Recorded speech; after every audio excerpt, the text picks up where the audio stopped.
Good morning, everyone. Welcome to a Brilliant Businesses podcast. My name is Nick Bryant, and today I'm at Go Scoble with Chris Scoble. How are you, mate? Very good, thanks, Nick. How are you? Very well, very well. Good to see you. Good to see you. So I missed out the word travel agents, which is quite important because you are a travel agent. But you used to use the slogan, I've got it written down here, book local, go global, go Scoble, which I thought was awesome when I heard that a couple of years ago. Do you still use that? Yes, it reminds me of when I started, to be honest, and the concept was, when I hatched the concept of becoming a travel agent coming from the city, a friend of mine came up with that phrase or slogan, and I've used it a few times. I quite like it. It's quite funny. Yeah, it's really cool, really cool. But now you also use the local travel chap, which is sort of makes things feel a bit more local as well. Yeah, I think it's a local, but also that it's a personable business, and really I am the face of the business, sadly. But it's just so people can sort of relate to something a bit more personable. Okay, that's cool.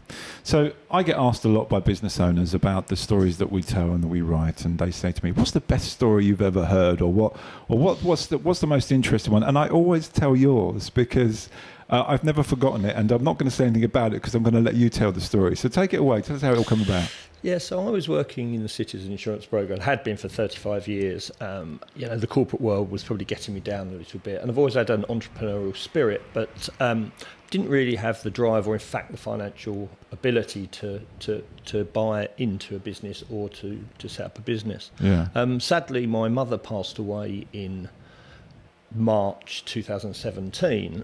She had a long life, so that's absolutely fine. Yes. And when we were going through her financials, it appeared that there was an amount of money paid into her account. She had no money paid into her account, and it turned out that she'd won the lottery the week after she had died. That's amazing. And when I say the lottery, we're not talking millions here, but it was enough for me to set up my business, which was an amazing thing. The only thing I would say about that, Nick, is my birthday, which is one of the numbers, was the only one that didn't come in. Now, if I had had another birthday, perhaps the 16th, not the 18th, I could have set up a bigger business. Wouldn't that be amazing? But it's amazing anyway. I mean, isn't that incredible? Yeah.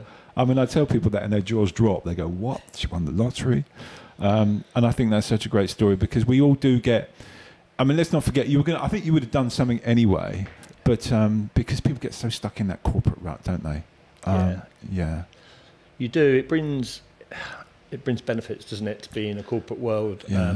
But again, I think once you've been in it for a while, the city in particular, I think, is fairly much a young person's sector, isn't it? And you get tired and antiquated and miserable. Yeah, you do. Yeah, and what a better job than selling, booking people's holidays. That's pretty cool. Let's talk where we are. So we're in Tunbridge Wells, Camden Road. Camden Road. I call it the Bohemian Quarter of Tunbridge Wells. Yeah.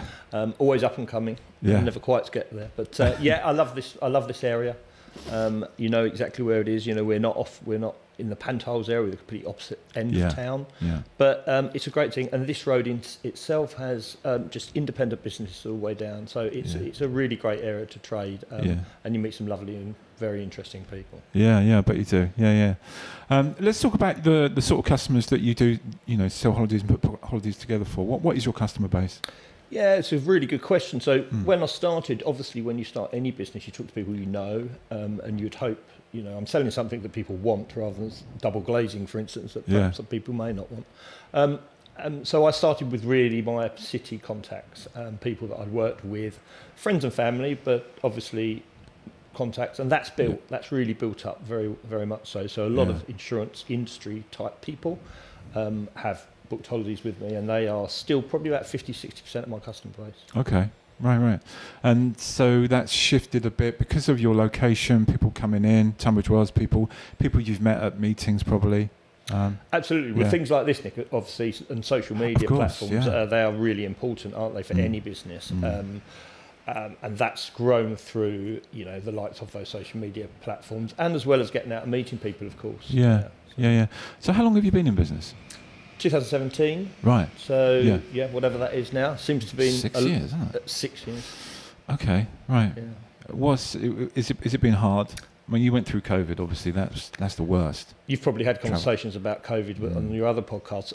Yes, it was awful, and travel was certainly massively affected. We couldn't stop working, and myself as a small business couldn't stop working because we had cancellations and refunds to deal with. We couldn't furlough ourselves because therefore I wouldn't be able to deal with the cancellations. Yeah, you got to work. So we had to work, and that's fine. I have to say 95% of my customers were totally understanding. I mean, it was a global pandemic. Everyone knew their holiday would be cancelled. The refund process took a bit of time, but people understood, and we got through it, and we got through it by the skin of our teeth, really, in truth. But that was helped by some grants as well, because having the shop, we were benefiting some grants, so that was quite good. And I suspect if you supported people through that process, then you sort of nurtured them through, and they trusted you more, and they maybe become better customers, perhaps. Is that? Well, that was the main focus of that time, wasn't it? I mean, after the initial, lockdown and the world closing down, when we sat down and thought about it, the main thing was to make sure all our customers knew where we were, that we were dealing with the situation. It would take time, but we would be dealing with it. So people appreciate a phone call, even if you're not telling them anything. Just tell them that it's going to take some, but you will get your refund. You're fully financially protected, as all holidays would be through us. But it's the non-communication. I think a lot of the online companies, if you like, or the big companies just shut and then opened up when they wanted, because they were furloughing people, I guess. Yeah. I mean, classic example, I think I booked with something with British Airways and I just couldn't speak to anyone, just couldn't get through. And if I did, they weren't really bothered because they were probably having their own problems, to deal with. So that's a good example of, actually a good example of using someone like yourself, having that personal touch. Yeah, because we will just speak to you, and if your British Airways holiday or your British Airways flight, we will deal with you. And as long as you can pick the phone up to me. I mean, it's my personal mobile phone. I don't have another phone number. Okay. I only have one phone number. Yeah, right. And that's my business phone, personal number. Yeah. That doesn't always work out, but generally that's what we're saying. We're here for you to contact us, and we will help. Let's talk about the kind of holidays that you sell. What's your niche, and what do you like selling? What I like selling is probably adventure/luxury holidays where things are put together. So we're putting itineraries together. With something that we would like to go on ourselves. I would say 80% of the holidays I want to go on myself. To be honest, that's a bit awkward. But I like to put through to holidays. I think a lot of our client base is probably higher end holidays, but family holidays as well. Beach holidays. City breaks, Dubai and Maldives, Indian Ocean areas, and a lot of America, Orlando, Disney. But it's quite varied. Ski, so we do everything really. I don't think it's really hard to have a niche within travel because you're narrowing in your opportunities, I think. But the reason we can call ourselves an expert is because we rely on experts as well. If we don't know, so we have 400 travel suppliers. They are experts in their field. So we've always got an expert eye for our client. Yeah, that's a good backup to have that, isn't it? Yeah, that's important. And so I guess people booking longer trips as well, lifetime trips. You mentioned earlier, a lot of people now coming up with COVID are sort of creating their bucket list trips. Yeah, I think that happened in COVID, didn't it? People sat down and, believe it or not, I think people did save money because the holiday maker that is the addicted traveller that, I want in here every day, they saved that money and then thought, right, we want to do our bucket list now. So longer haul, Australia's been incredibly very popular for us. And just literally, rather than just sitting on a beach perhaps, having an all-inclusive, people are thinking, well, actually, I want to go out to Iceland, for instance. I've been dealing with Iceland this morning and do some wow watching, and that type of thing. So just slightly different things. Yeah. Is it still very expensive to go to Australia? Is it? You can find it is it? Yeah. Look, I think the one thing we're all finding at the moment is everything's more expensive. It's true. Yeah. And travel is absolutely, definitely no different. It is. I think there are more flights probably, so that it's not as when I price an Australian trip up, I don't look back and go, it's really expensive, not in comparison to some other trips. So yeah, it's a long way. I just think that maybe it's more available to people now because the prices are not as bad as they used to be. That's true. I mean, they're not as bad as when I was growing up as a kid. Oh God, it was just it was.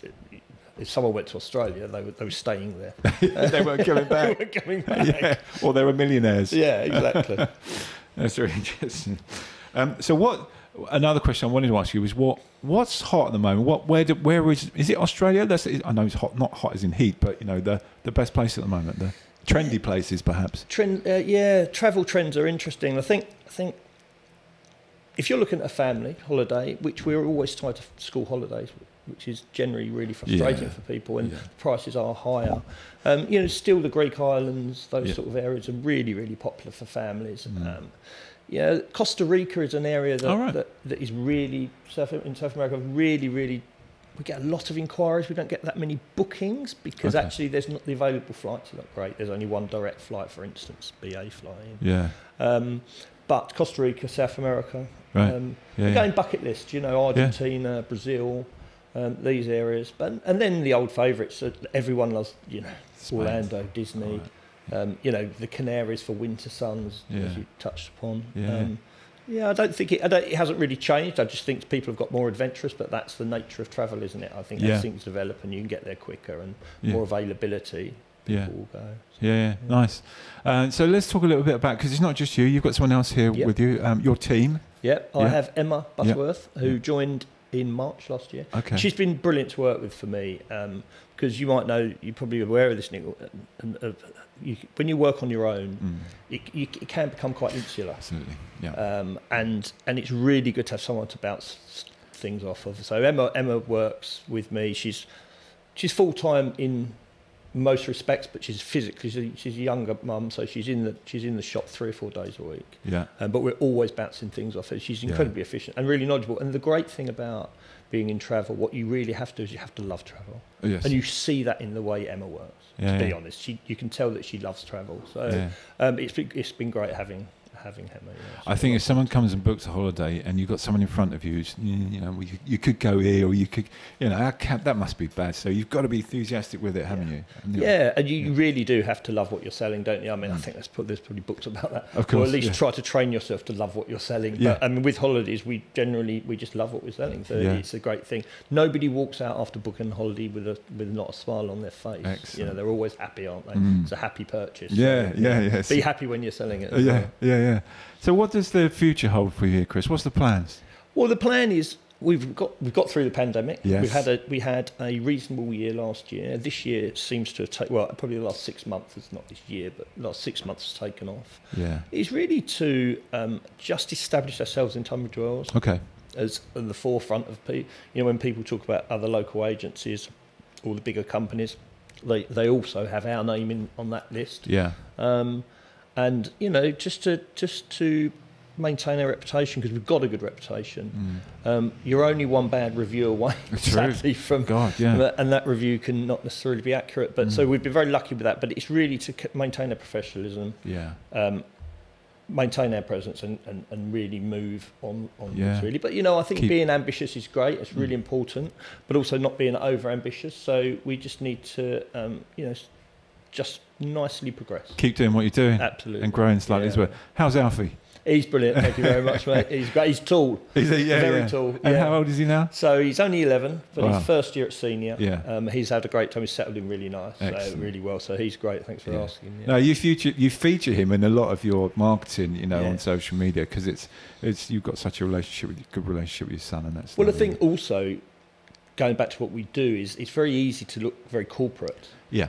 And we want to be personal, we want to be professional, but we don't want to be totally corporate. I mean, the picture of the two beautiful people walking along the beach is not reality. No. It's a slightly overweight guy who's punched above his weight, got a lovely wife. Yeah. But it's not that thing. So I do like to focus people. We always ask people to send us photos when they're on holiday. Nice. And some people send us a photo of the sunset, and I said that's very nice, thanks, but I've got 40 million. Yeah. I want one of you on a swing. Generally do, and if it's slightly off focus, that works as well. So I think it's important to get the personal touch. People will come to you if they like you, right? Agreed. Yeah. Works? I think that's people buy from people, as we know. Thanks, Chris. Excellent. Pleasure. If you want to book holiday, of course, All Chris's details are on the Brilliant Businesses website. We're here on Camden Road. You can walk in. You're open most of the time, aren't you? Yeah, we're open. We're open certainly 5 days a week, but always contactable, mobile, WhatsApp. Yeah. Anyway. Yeah. So please get in touch with Chris. Thanks for joining us, Chris. Pleasure. And we'll see you all for another podcast soon. Thank you.